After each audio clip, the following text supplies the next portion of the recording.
শীত তো পড়ে গেছে, এখন শীতের দিনে অনেক রকম সবজি।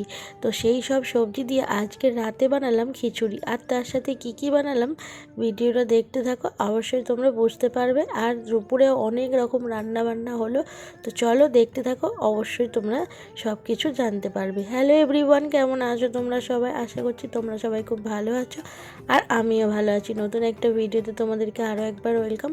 সকালবেলা উঠে না টিফিন বানিয়ে নিয়েছিলাম। তো টিফিন বানানোর পরে শুভজিৎকে টিফিন দিয়ে দিলাম। ও খাওয়া দাওয়া করার পরে চলে গিয়েছিলো। তো ও খেতে খেতে আমাকে একটু হলেও দেয়।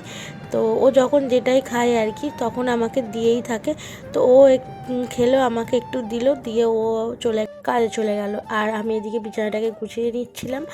আর ও যখন ছিল তখনই গুছাচ্ছিলাম। তারপরে ভাবলাম যে না, ও কাজে চলে যাক, তারপরেই একসাথে সব কাজগুলো করে নেব। কারণ ও থাকলে তো কাজগুলো মানে হবে না। তো তার জন্য ভাবলাম যে কিছু কিছু করবো, আবার কিছু কিছু করতে পারবো না থাকলে।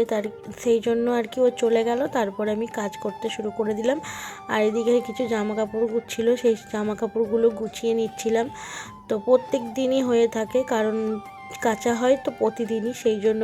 আর বিকালের গুছাই না, তো তার জন্য থাকে, সেটা সকালবেলায় গুছিয়ে নিই। আর এখন আমি ফ্রেশ হয়ে চলে আসলাম গোপালকে তুলবো বলে। আর এদিকে তারপরে যাব হচ্ছে আজকে সকালে একটু টিফিন বানাতে। তো দুপুরে করেছিলাম ভাত, তো আমরা ভাত খাবো না আমি আর মা। তার জন্য ভাবলাম যে একটু ডিম টোস্ট খাওয়া যাক। তো তার জন্য চলে গিয়েছিলাম দোকান থেকে রুটি ডিম কিনে এনেছি। আর এদিকে কিন্তু সবাই কাজে চলে গেছে। আর এখন হচ্ছে আমি ডিম টোস্টটা বানাবো, তার জন্য রুটিগুলো পিস করে নিচ্ছিলাম, মানে 2 পিস করে নিলাম। আর 2টো রুটি এনেছিলাম, তো 2টো রুটিই পিস করে নিলাম। তারপরে এবার ডিমটাকে ফাটিয়ে ডিমটাকে গুলে করবো আর কি, যেরকমভাবে আর করে আমি আর তোমাদেরকে বলবো না।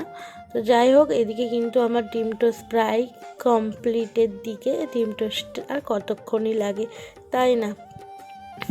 রেগুলার তো যেন ভিডিও দেওয়ার চেষ্টা করছি, কিন্তু ভিডিও এই এডিটেড মানে কিভাবে কথা বলবো না বলবো, আর এডিট করার সময়ই হয়ে উঠছে না। ডিম টোস্টটা কমপ্লিট হয়ে গেল। আর তারপরে চলে এসেছি রান্নাঘরে রান্না করার জন্য। আজকে অনেক কিছুই রান্না করব। তো এই দিকে দেখো, বাবা এনেছিল সেই ভুসো চিংড়ি। তোমরা কে কী বলো আমি জানি না, আমরা ভুসো চিংড়িই বলি। তো এইদিকে বড়া হলো ভুসো চিংড়ির, আর তার সাথে ডাল করছিলাম। তারপরে ভুসো চিংড়ি করতে করতে ভাবলাম যে একটু বেগুনি করি, তার জন্য বেগুনিও করলাম। ডাল করেছি হচ্ছে সবজি ডাল, ফুলকপি আলু দিয়ে সবজি ডাল করেছিলাম, ধনেপাতা টমেটো দিয়েছিলাম। আর করেছিলাম মাছের ঝাল। তো অনেক কিছুই রান্না বান্না হয়েছিল। যে কটা রান্না হয়েছিল না, খুব সুন্দর আর কি, মানে মানে খুব সুন্দর খেতে হয়েছিল, তার জন্য আর কি। তো সবাই বলছিল আমি একা না, আমি আমার রান্নার তারিফ সবসময়ই করি। তারপরে দেখো, রান্না বান্না করার পরে অনেক বাসন পড়েছিল। তো সেই বাসনপত্রগুলো মেজে চলে গিয়েছিলাম স্নান করতে। তো বাসনগুলো এখন মেজে নিচ্ছি, এরপর স্নান করে পুজো দেব। তো সেই সব ভিডিও তো আমি আর দিইনি। তো চলো ভিডিওটা দেখতে থাকো। তো তোমাদেরকে যেটা বলছিলাম, ভিডিও আমি প্রতিদিন দেওয়ার চেষ্টা করছি, আর মানে হয়ে উঠছে না, কেননা মানে এই এডিট করতে না অনেকটা সমস্যা হয়ে যাচ্ছে, মানে কেন জানি না আমি। তো দেওয়ার চেষ্টা করি প্রত্যেক দিন যে দেব ভাবি, কিন্তু তারপরে আবার এডিটের জন্য হয়ে ওঠে না প্রত্যেক দিন দেওয়ার। কিন্তু ভিডিও আমি প্রতিদিনই করে রাখি, তো এডিটের জন্য একটু লেট হয়ে যায় দেখো। তারপর আর ভিডিও করা হয়নি, খাওয়া দাওয়া করার পরে ঘুমিয়ে পড়েছিলাম। এবার হচ্ছে রাত্রিবেলা থেকে ভিডিওটা স্টার্ট করলাম। এখন করবো এই যে খিচুড়ি বললামই ভিডিওর প্রথমে। তো খিচুড়ি করার জন্য আলু কেটে নিয়েছিলাম, ফুলকপি কেটে নিয়েছিলাম, বাবা এনেছিল মটরশুঁটি, তো আর ছিল শিম। তো শিমটা অপশনাল, মানে না দেওয়াই যায়, আমি ভাবলাম যে একটু শিম দিই। তো ওই সবগুলো আর কি। এদিকে চালটা বসিয়ে দিয়েছি ধুয়ে। আর আমি এখন মুগ ডালটা ভাজছিলাম। তো মুগ ডালটা ভাজবো ভালো করে, ভেজে তারপরে চালের মধ্যে দিয়ে দেব। আমি মানে সেইভাবে খিচুড়ি অতটাও করতে পারি না, মানে যেরকম আর কি যতটুকু পারি তাই। মানে সেইটুকু দিয়েই করেছি। তো যাই হোক, এখন করব হচ্ছে বেগুন ভাজা। তার জন্য বেগুনটা কাটবো, আদাও নিয়ে নিয়েছি, আদাটা দেবো খিচুড়িতে। আর এখানে হচ্ছে পেঁয়াজ নিয়ে নিয়েছিলাম, তো পেঁয়াজ কি করব বলো তো, ডিম ভাজবো। ডিম ভাজা দিয়ে না খেতে খুব সুন্দর লাগে, আর বেগুন ভাজা দিয়েও খেতে ভালো লাগে। আমার তো বেগুন ভাজা দিয়েও ভালো লাগে। তো এর জন্য আর কি বেগুনটাকে ভাজবো, আর এদিকে পেঁয়াজটাও কাটা হয়ে গিয়েছে।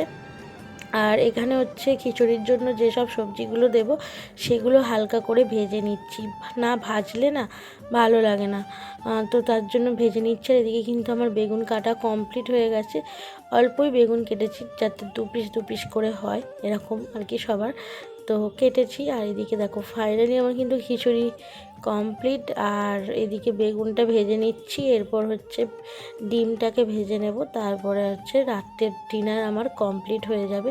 তো এখানে কাঁচা লঙ্কা পেঁয়াজ কেটে রেখেছি, আর এই যে ডিম। তো চলো সব কিছু করা হয়ে যাওয়ার পরে খেতে খেতে মনে পড়লো যে ভিডিও করতে হবে। দেখো কতটা সুন্দর লাগছে না, বেগুন ভাজা, ডিম ভাজা, খিচুড়ি। খাওয়া দাওয়া করার পরে চলে এসেছি ঘরের মধ্যে। আর এখানে হচ্ছে শরীরকে বলছিলাম যে হাই কর, আর ও এমনভাবে মুখটা তাকিয়ে আছে যে মানে খুব রেগে আছেন। আমি বলছিলাম যে তুই এমনভাবে তাকিয়ে আছিস, সবাই ভাববে যে তোর সাথে আমার মনে হয় খুব ঝগড়া হয়েছে, এরকম আর কি। ওই জন্য একটু মুখ টুক বেঁকিয়ে নিল। আজকের ভিডিওটা এই পর্যন্ত। ভিডিওটা যদি তোমাদের ভালো লেগে থাকে তাহলে লাইক কমেন্ট শেয়ার করে আমার পাশে থেকো। আর যারা ফেসবুক থেকে দেখছো তারা ফলো করে দিও। Tata, bye bye.